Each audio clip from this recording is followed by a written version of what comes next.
আষাঢ়ের প্রথম সকাল শাস্ত্রীয় সঙ্গীতের মধ্য দিয়ে এভাবেই বর্ষা ধরা দেয় প্রকৃতিপ্রেমীদের কাছে। বর্ষার রূপ তো এমনই, গান কবিতার মধ্য দিয়ে প্রকাশ পায় আষাঢ়ের প্রতি মানব মনের বিচিত্র অনুভূতির।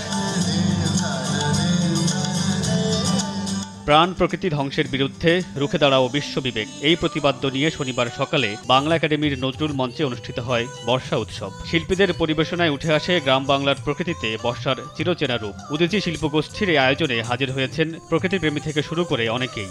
বাঙালি জীবনে এই বর্ষা ঋতুর বিরাট একটা প্রভাব আছে। বাংলা সাহিত্যে, বাংলা গানে এবং বাংলার বিভিন্ন রকমের নাটক বা বিভিন্ন বিষয়ে এই বর্ষা একটা অন্যরকম রূপ হিসেবে আবির্ভূত হয়েছে। চলছে প্রেডিকশন গেম নগদ অ্যাপে। প্রেডিকশন করে জিতুন জিক্সার বাইক, টিভি, স্মার্টফোন সহ আরো অনেক পুরস্কার।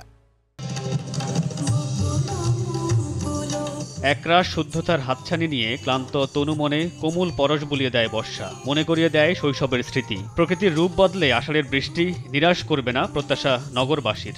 বর্ষা আকাশ যখন মেঘ করে আসে, অন্ধকার করে আসে, সত্যি বলতে আমার ঘরে থাকতে ইচ্ছে করে না। এই যে সবুজ ঘন, এটা দেখতে যে কি ভালো লাগে, তখন বেড়াতেও ভালো লাগে।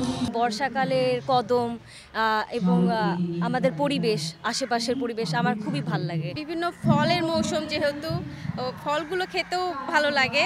আর বৃষ্টিতে ভিজতে তো আসলে এটার কথা তো আসলে বলে প্রকাশ করা যাবে না। ঋতুগুলো বদলে যাচ্ছে, আমাদের সেই প্রিয় ঋতু বর্ষা, দেখেন কত ভ্যাপসা গরম, সেইভাবে বৃষ্টি হচ্ছে না, সেই শীতলতা আর আমাদেরকে বর্ষা দিচ্ছে না। সাহিত্যের পরতে পরতে বর্ষা যেমন উদ্ভাসিত, তেমনি যাপিত জীবনেও বর্ষা এনে দেয় নিজেকে খুঁজে পাওয়ার মুহূর্ত। বর্ষা মানে বৃষ্টি, যদিও এই মুহূর্তে বৃষ্টির ছিটে ফোটাও নেই, তারপরেও বর্ষাকে বরণ করে নিতে গান, কবিতা আর নৃত্যের এত আয়োজন, যা আসলে প্রমাণ করে বাঙালি সারা বছর জুড়ে এই বর্ষার জন্য কতটা অপেক্ষা করে থাকে। মামুনুর রশিদ, পনেল, সময় সংবাদ, ঢাকা।